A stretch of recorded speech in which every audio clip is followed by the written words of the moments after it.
창세기 42장 1절에서 38절 그리고 43절 1절의 성경 본문을 가지고 그 땅에 기근이 심한 이유, 이런 제목으로 하나님의 말씀을 나누도록 하겠습니다. 오늘 이 성경에 나오는 온 땅에 임한 기근은 성경이 이렇게 한마디로 표현했습니다.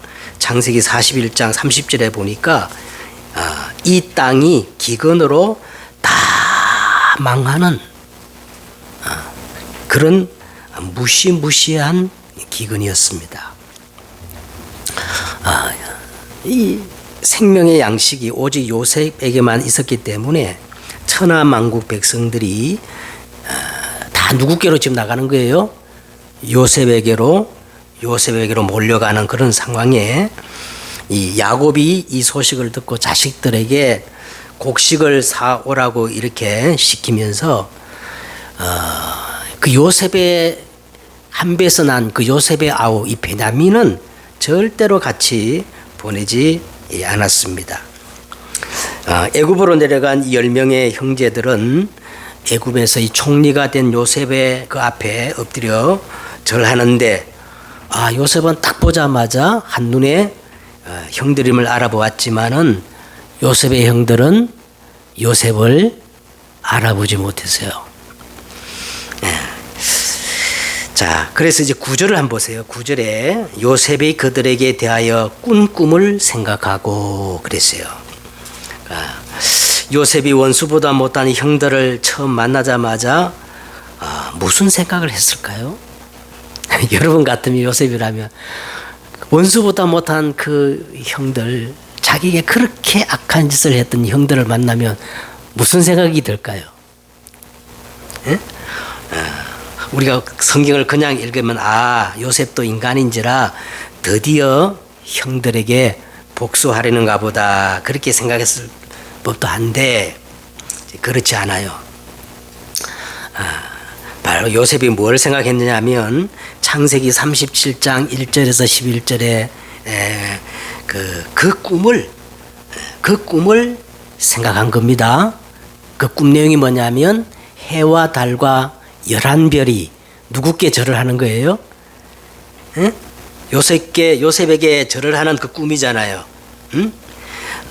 그런데 지금 어떤 상황이냐 하면 해와 달과 11별이 자기에게 절을 해야 이 하나님의 말씀이 성취되는데 지금 상황은 그렇지 않잖아요. 몇 명이 지금 와서 요셉에게 절을 하고 있어요? 10명이에요. 10명. 그래서 요셉이 거기서 생각한 것은 뭐냐 하면 어떻게 하면 이 모두를 다 살릴 수 있을까? 어떻게 하면 저들을 다 살릴 수 있을까? 이것을 생각했다는 겁니다. 여러분, 이것이 망대라 그랬어요. 여러분, 우리 모두는 망대가 되어야 됩니다. 망대는 다 살리는 거야. 알겠죠? 여러분 기도하시다. 하나님, 제가 우리 가문을 살리는, 우리 자손을 살리는 망대가 되게 해달라고. 다 살리는 게 망대의 역할입니다. 그래서 요셉은 여기서 음모 아닌 음모를 꾸미기 시작합니다. 요셉이 음모 아닌 음모를 꾸미기 시작합니다. 음모는 음모지요. 그래서 요셉이 형들에게 다짜고짜 억울하게 누명을 씌워요. 어떤 누명을 씌우는가 보면 너희들 간첩이다 이거야. 정탐꾼이라는 거예요. 그러니까 형제들이 자신들의 그 확실한 그것을 증명하기 위해서 그 가족 관계를 아주 소상히 요셉에게 이렇게 밝힙니다. 13절 보세요. 우리들은 원래 12형제로서 가나안 땅 한 사람의 아들들인데 막내 아들은 지금 누구와 함께 있고 아버지와 함께 있고 또 하나는 지들이 노예로 팔아버리니까 그 말은 못하고 없어졌나이다. 이렇게 이제 말을 하는 겁니다. 자, 이 말을 들은 요셉은 너희들의 그 진실함을 증명할 길은 하나밖에 없다 하면서 너희들이 말하는 그 막내 동생 베냐민을 데려오지 아니하면 너희는 틀림없이 간첩이며 여기서 절대로 못 나갈 것이다. 그렇게 하고 그들을 3일 동안 어디에 집어넣습니까? 감옥에 집어넣어버려요. 그리고 사흘이 지난 뒤에 다시 말하기를 이제 18절입니다. 너희 형제 중 한 사람만 옥에 갇히고 나머지는 곡식을 가지고 가서 집안의 굶주림을 구하고 다시 올 때는 반드시 너희가 말하는 누굴 데려오라는 거예요. 막내 베냐민을 데려와야 된다는 거예요. 그렇게 아주 엄히 명령을 합니다. 이 말을 들은 요셉의 형들들이 요셉이 이제 히브리 말을 못 알아듣는 줄 알고 지네끼리 말이죠. 과거에 요셉에게 행했던 그 일을 후회하고 서로 원망하고 내 탓이라고 이렇게 불평하는 거예요. 자, 이것을 다 들은 요셉은 혼자 가서 어떻게 했다? 울었다는 거야. 이 말을 다 알아들은 요셉은 혼자 가서 실컷 울고 와가지고 그리고 그들 중에서 한 사람 시모만 남게 하고 나머지 형제들을 다시 가나안 땅으로 돌려보내는데 아니 이 형제들이 가던 중에 자루를 열어보니까요 곡물가스로 지불했던 돈이 그대로 자루 속에 다 들어있는 거예요. 그래서 그들이 너무 놀랐다 그랬죠. 너무 놀라가지고 혼이 나갈 정도로 혼이 나서 떨며 서로 돌아보며 말하되 하나님이 어찌하여 이런 일을 우리에게 행하셨는가 하고 가나안 땅에 돌아와서 자기 아버지 야곱에게 그 애굽에서 일어나는 일들을 아주 자세히 소상히 이렇게 아뢰입니다. 자, 이 말을 들은 야곱이 36절에 보세요. 이 말을 다 들은 야곱이 너희가 나에게 또 자식을 잃게 하는도다. 요셉도 없어지고 시몬도 없어졌거늘 이제는 누굴 빼앗아 간다는 거예요? 베냐민을 또 빼앗아 가고자 하니 이는 다 나를 괴롭게 함이로 하면서 막 역정을 내는 거야. 그때 장남 루벤이 나서서 말하기를 내가 만약 이 베냐민을 아버지께 데리고 오지 아니하면 내 두 아들을 죽이십시오. 이 베냐민을 내 손에 맡기면 내가 그를 반드시 아버지께로 돌아오겠습니다 했더니 야곱이 꿈쩍도 안 해요. 요지부동이야. 그래서 38절에 야곱이 이르되 내 아들은 너희와 함께 내려가지 못하리니 그의 형은 죽고 그만 남았습니다. 만일 그에게 가는 길에서 재난이 그에게 미치면 너희가 내 흰머리를 슬피우며 서울에 내려가게 함이로다. 그러면서 43절에 그 땅의 기근이 심하고 그랬어요. 베냐민에게 무슨 일이 당하면 나는 더 못 산다는 거예요. 응? 네. 그러니까 절대 안 된다. 그런데 43절 1절에 뭐라고 끝내요? 그 땅의 기근이 전보다 더 어떻게? 더 심해졌다는 거예요. 이것이 오늘의 본문의 내용입니다. 그래서 오늘 설교 제목이 뭐였어요? 그 땅의 기근이 심한 이유. 자, 그래서 먼저 오늘 우리가 서론적으로 보면요. 왜 기근이 이전보다 점점 더 심각해지고 심해질까? 여러분, 인간의 절대 절망을 깨닫게 하기 위함입니다.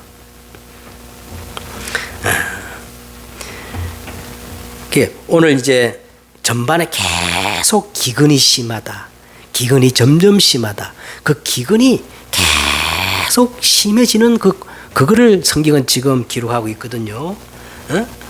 그래서 오늘 43장 1절에 그 땅의 기근이 심하고 오늘 이 성경에 기록된 이 기근은 너무 엄청난 기근이어서 실제 일반 세상 이 고대 역사를 기록해도 그대로 기록될 만큼 정말 무시무시한 기근인 것 같아요. 일반 그 고대 역사에도 기록이 나올 정도로 이 기근이 엄청난 기근인 겁니다. 사람들은 절망은 없다. 그런 말 들어봤어요? 못 들어봤어요? 에? 사람들은 절망은 없다 하는데 여러분 절망이 정말 없을까요? 여러분 절망도 제대로 하면 바른 소망이 생기지만 잘못 절망해 버리면 영원한 멸망에 이르는 거예요. 절망은 있습니다. 절망이 있다는 말은 인간이 해결할 수 없는 문제가 있다 이거예요. 그렇죠? 할 수 있다, 하면 된다, 해보자 이게 맞습니까? 다 할 수 있어요? 그만 할 수 있다, 해보자, 하면 된다. 한때 이런 막 적극적 사고 방식이 막 교회 안에 막 가르침으로 막 선포되고 그랬는데 그게 아닙니다. 불가항력적인 것들이 실제로 우리에게 있어요, 없어요? 있어요. 오늘 보세요. 이 온 땅에 임한 이 처참한 기근은요, 그 누구도 해결할 수 없고 피해갈 수 없어요. 그 누구도 애굽의 왕도 해결하지 못했고, 애굽의 점수갈들도 해결하지 못했고, 애굽에 있는 어떤 현인도 해결할 수 없어. 안 되는 거예요. 예수님이 이런 말 했어요. 인간의 진짜 이 절망을 깨닫고 인정하고 심령이 가난한 자는 뭐가 있나니? 복이 있나니 천국이 저들의 것이며, 이 절망을 깨닫고 애통하는 자는 뭐가 있나니? 저희가 위로함을 받을 것이다. 예수님이 그렇게 말씀하셨어요. 자, 그러면 인간이 절대로 해결할 수 없는 절망, 성경은 세 가지를 얘기하고 있습니다. 아무리 과학이 발전하고 뭐 AI가 막 온 세상을 지배하고 아무리 대단해도 인간이 절대로 해결할 수 없는 세 가지 절망을 성경은 우리에게 얘기하고 있는데, 첫째는 그게 뭐냐?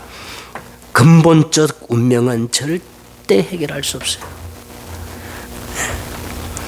여러분, 이 운명을 바꾸지 않으면 아무리 노력하고 해도 소용이 없습니다. 자, 그러면 이 근본적 운명이 뭘까요? 세상 임금, 누구에게 장악된 거예요? 세상 임금, 사단에게 장악된 영적 문제입니다. 이거는 과학이 설명할 수 없어요. 절대 해결이 안 되는 거예요. 두 번째, 인간의 절망은 어디 있냐면 근본, 원죄의 문제는 절대 해결이 불가능해요. 모든 이 죄는 모든 재앙과 저주의 통로입니다. 그래서 성경에 보니까 죄 있는 자는 죽을지라 그랬어요. 죄의 삭선 사망이요. 그래서 죄 지은 영혼은 반드시 죽어야 하는데 그냥 대책 없이 죽으면 영원한 멸망입니다. 대책을 갖고 우리가 죽어야 돼요. 아니 막 대책이 없이 막 난폭 운전하는 사람 보면 내가 저 사람 대책도 안 세우고 뭐 왜 저렇게 난폭 운전을 할까? 죽으면 어떻게 돼? 영원한 멸망, 지옥인데. 그 다음에 인간의 절망이 뭐냐면 생명의 문제는 절대 어떻게 할 수가 없어요. 다 있는데 생명이 없다. 그때부터 기근이 임하고 다 말라 죽어요. 자, 그런데 오늘 성경 전체의 이거 그림을 보면은 하나님이 의도적으로 이 기근을 점점 더 강화시키고 심화시키고 있다는 거예요. 왜 이 땅에 기근이 점점 심해지는 이유가 어디 있을까요? 이제 본론으로 들어가서 첫째는요. 첫째, 이게 하나님의 계획이 있어요. 첫째는 인생의 참된 해답을 얻게 하기 위함인 겁니다. 여러분, 우리가 진짜 이 복음 깨달으면 모든 문제 해결됩니다. 알겠죠? 집사님, 진짜 우리가 복음 제대로 깨달으면 인생 모든 문제 해결되어져요. 그러면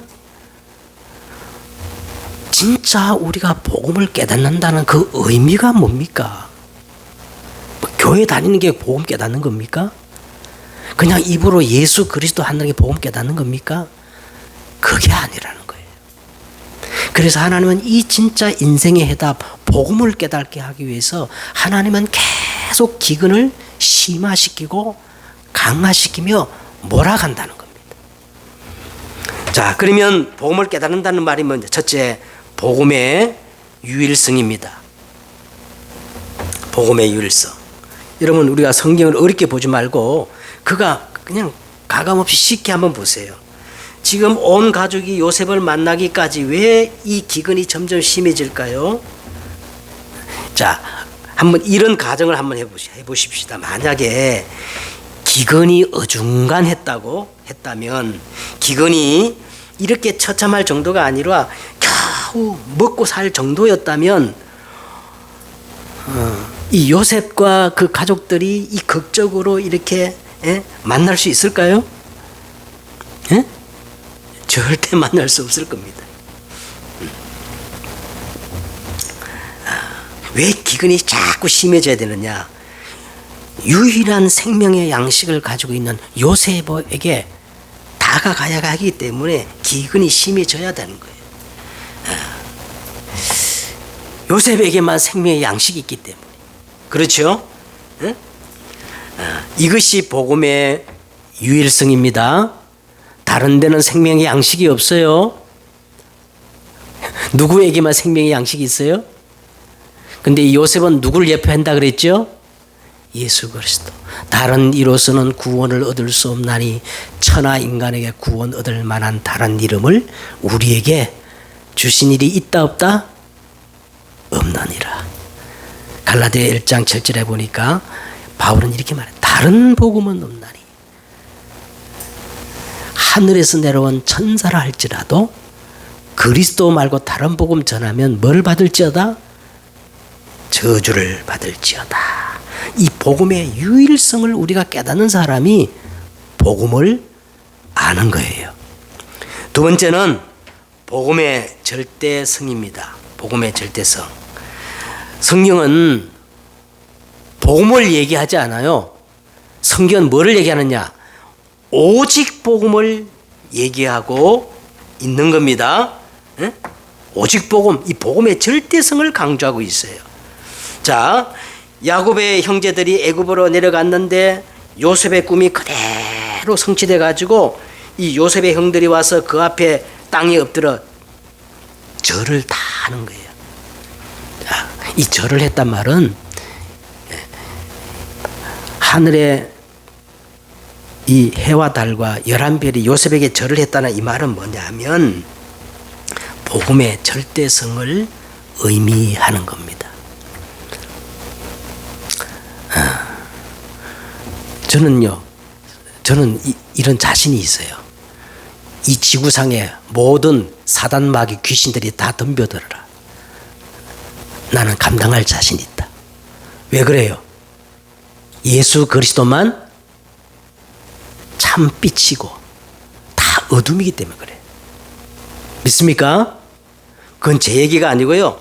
빌립보서 2장 9절에 10절에 보니까 이름으로 하나님이 예수 그리스도를 지극히 높여 모든 이름 위에 뛰어난 이름을 주사 하늘에 있는 자들과 땅에 있는 자들과 땅 아래에 있는 자들의 모든 무릎을 누구께 꿇게 하시고 예수 그리스도께 꿇게 하시고 모든 입으로 예수를 주라시나요 하나님 아버지께 영광을 돌리게 하셨느니라. 아멘. 그는 만물을 자기에게 복종하게 하시는 자의 역사로 우리 낮은 몸을 자기 영광의 몸의 형체와 같이 변하게 하시리라. 그리고 오늘 이 형들이 요셉 앞에 절을 했다는 말은 복음의 절대성입니다. 예수 그리스도만 유일한 우리의 참된 해답이요. 신중에 참신인 줄 믿습니다. 그 다음에 복음의 완전성을 깨달아야 돼. 완전성. 자, 오늘 이 요셉의 형들이 이제 요셉 앞에 다 절을 하는데 10명이 절을 하는 거예요. 그러면 지금 요셉에게 이게 하나님의 이 꿈, 하나님의 말씀이 성취되는 장면입니까? 안 성취되는 장면이에요. 덜 성취되는 장면이지. 왜? 11명이 와서 절을 해야 되는데 지금 10명이 와서 절을 하니까 그래서 이때부터 요셉의 업무 아닌 업무가 시작되는데 이제 형들에게 누명을 씌우고 막 억울함을 뒤집어 씌우잖아요. 이게 요셉의 속임수, 요셉의 트릭이었던 겁니다. 그런데 이 요셉의 업무의 목적은 다른 게 아니에요. 베냐민과 아버지 야곱이 반드시 이 애굽으로 내려와 가지고 그들을 다 살리는 거야. 왜냐? 오늘 요셉에게로만 와야 다 살기 때문에. 이 말이 무슨 말입니까? 복음은 충분하고, 복음은 완전하고, 복음은 모든 것 뜻이기 때문에 복음은 완전한 겁니다. 다 이뤘다 하셨어요.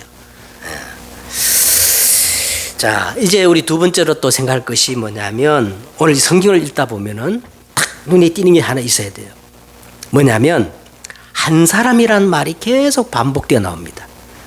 자, 11절에 보세요. 우리가 다 한 사람의 아들로서. 13절에도 보면 가나안 땅 한 사람의 아들들이라. 막내 아들은 오늘 아버지와 함께 있고 또 하나는 누구였어요? 없어진 사람이 요셉. 하나는 없어졌나이다. 16절에도 너희 중 하나를 보내어 너희 아우를 데려오게 하고. 그래서 어떻게 합니까? 이 심각한 기근을 통해서 한 사람 요셉으로 다 다가오도록 만들어요. 한 사람 요셉에게로.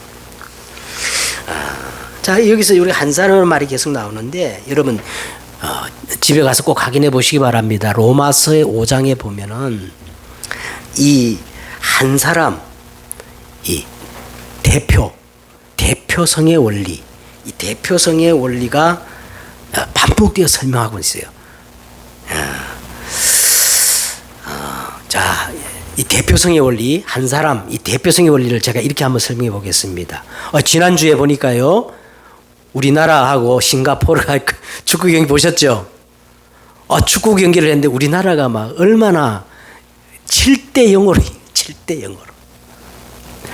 기분이 얼마나 좋은지. 그런데 축구 선수가 몇 명이에요? 11명이 뛰는데 7대 0으로 대한민국이 이겼다 그래요. 아니 11명의 선수가 뛰어서 이겼는데 말은 어떻게 해요?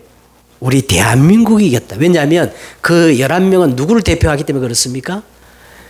대한민국 우리 국가를 대표하기 때문에 대한민국이 이겼다. 그래. 성경도 마찬가지예요. 이 로마서 이제 5장 17절에 보니까 한 사람의 범죄로 말미암아 사망이 들어와서 그 한 사람을 통하여 사망의 왕노를 하게 되었고 더욱 은혜와 의와 선물을 넘치게 받은 자들은 한 분 예수 그리스도를 통하여 생명 안에서 왕노릇하였느니라.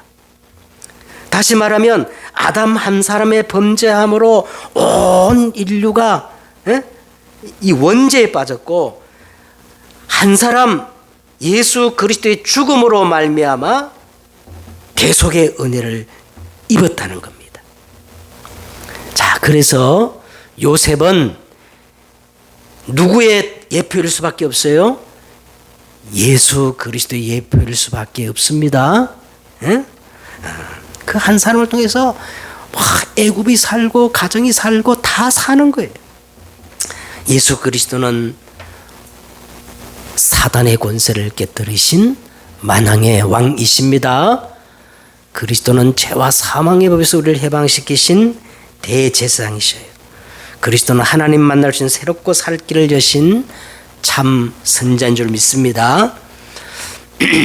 자, 세 번째 우리가 오늘 본문을 생각해서 뭐를 봐야 되느냐 하면 이 베냐민을 우리가 생각해야 됩니다.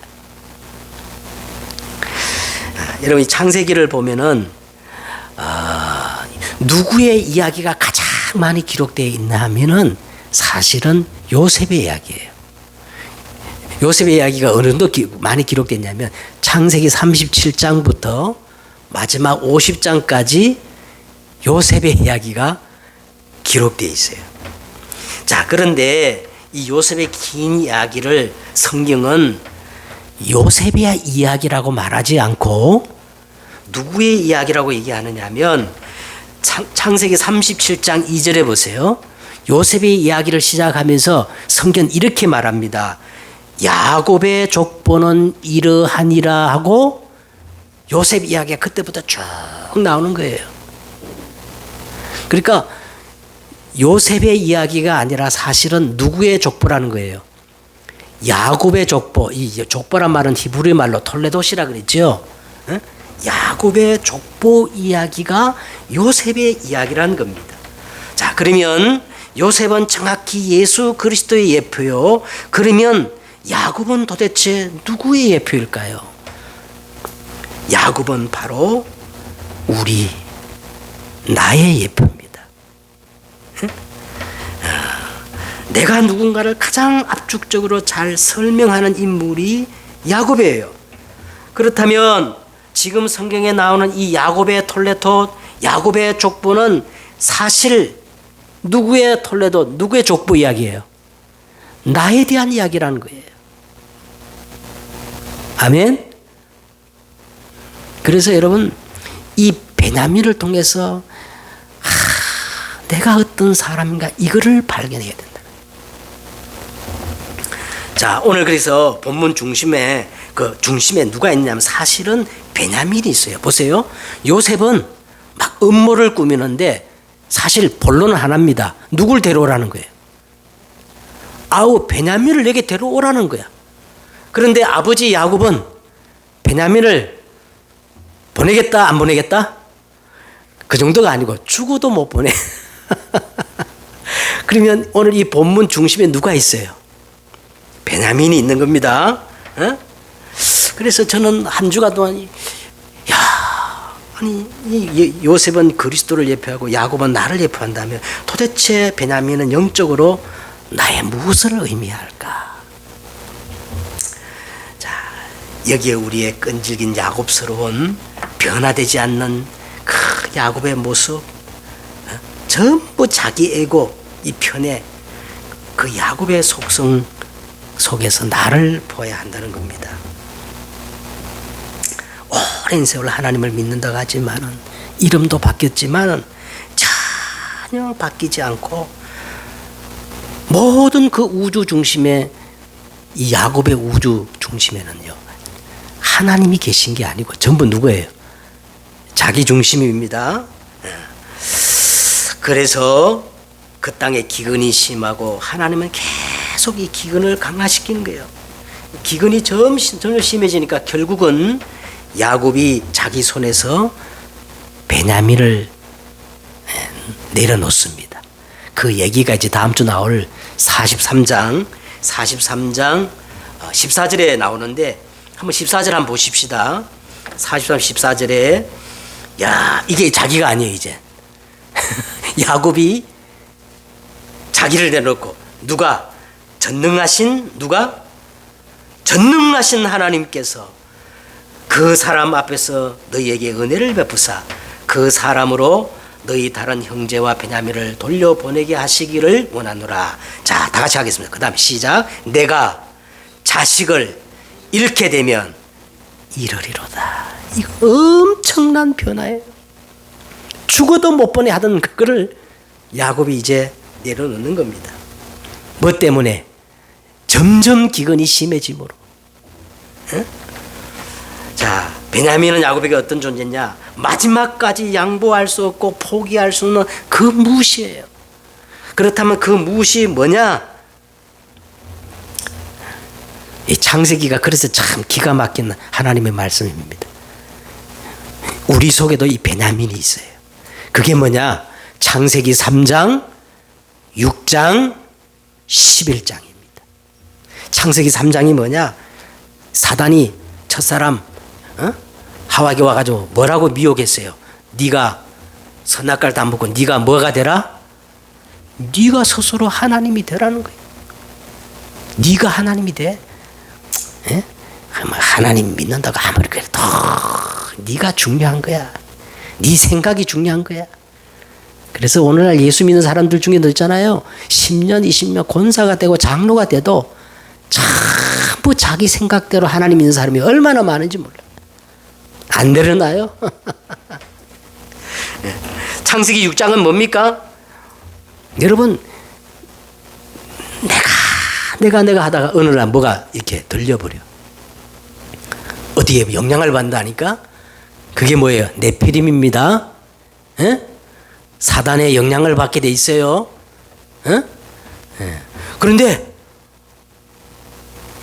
아무 일도 안 일어나야 되는데 평지를 만나고 막 능력이 생기고 막 힘이 생기네.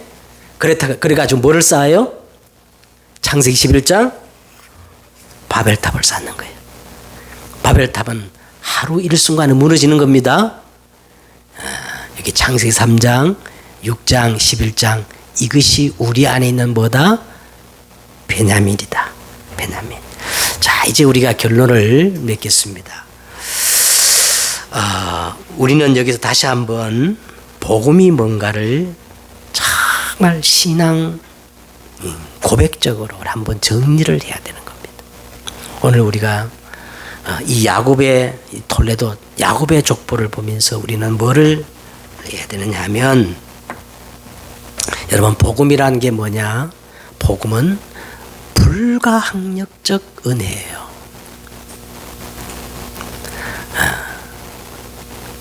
하나님이 나를 한번 구원하시겠다 작정하면 거기서 벗어날 수가 없어요.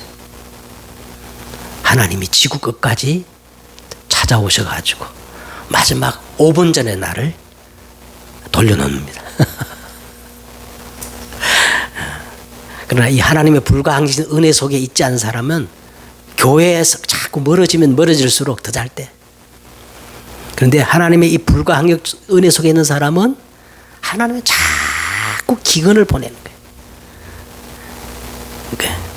그래서 하나님이 마침내 딱 돌려놓습니다. 그래서 여러분, 이 복음이란 게 뭔가 다시 한번 정리해야 되는데, 이 복음은 불가항력적인 하나님의 은혜. 그 다음에 이 복음은 뭐냐? 하나님이 나를 이처럼 사랑하는 거예요. 이처럼이 뭐예요? 하나밖에 없는 독생자를 죽여서라도 나를 구원하시기, 그 정도로 나를 사랑하는 거예요. 그래서 내가 그 사랑을 감사해가지고 이웃을 내 몸같이 사랑하는 겁니다. 그게 전도입니다. 그 다음에 이 복음이 뭐냐 하면 생명입니다. 생명.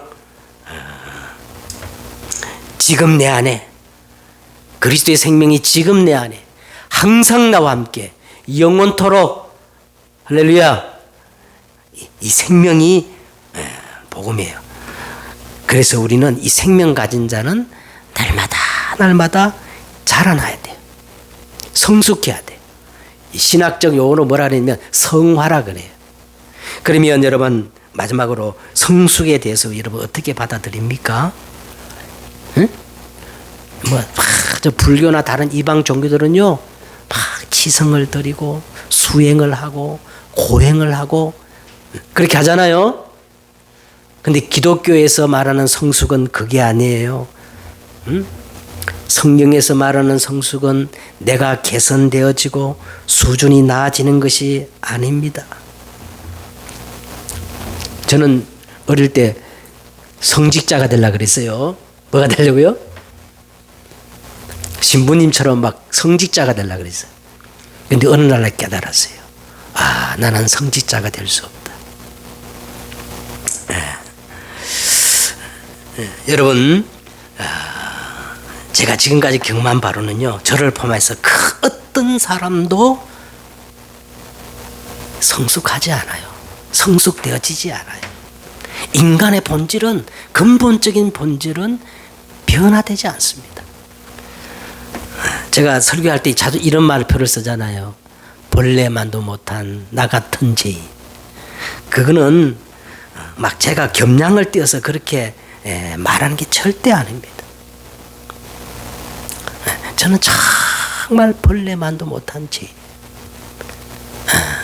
수십 년 예수 믿어도 여전히 저는 본래만도 못한 죄인임을 깨닫습니다. 그럼 성숙이 뭘까요? 응? 성숙이라는 게 뭘까? 응? 생명 가진 사람은 우리가 성화돼야 되고 거룩해져야 되고 성장해야 되는데 성숙이 뭘까요? 성경에서 말하는 성숙이란 나는 오늘 또 십자가가 필요한 존재다. 그것을 다 절실히 깨달아가는 것이 거룩이요 성경에서 말하는 성숙입니다. 응?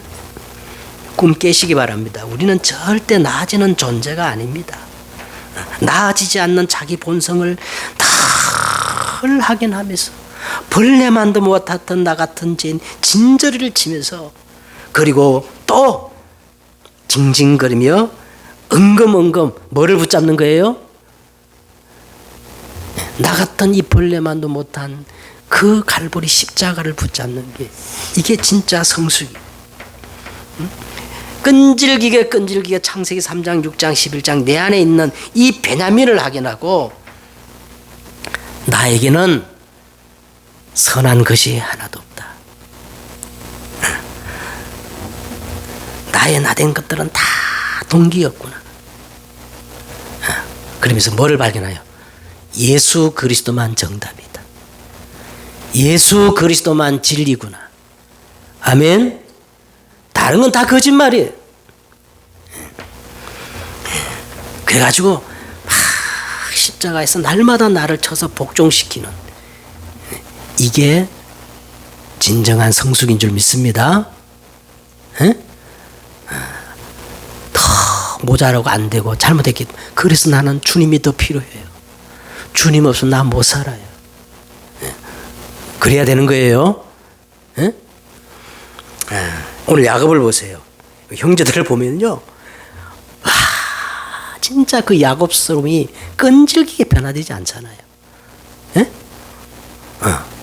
아니 막 지금 솔직히 얼마나 야곱이 편애합니까 지금 인간적으로. 10명의 자식들이 얼마나 상처받겠어요. 그런데 죽어도 못 보낸다는 거예요. 자기가 사랑했던 여자의 몸에서 난 애를 저부터 뭐. 자 그런데 오늘 이 본문을 보면은 서서히 야곱이 바뀌어져요. 내가 아들을 잃으면 이렇게 했다. 오늘 더보다 형들을 보세요. 이 형들이 얼마나 나쁜 분들이었어요. 그런데 오늘 보세요.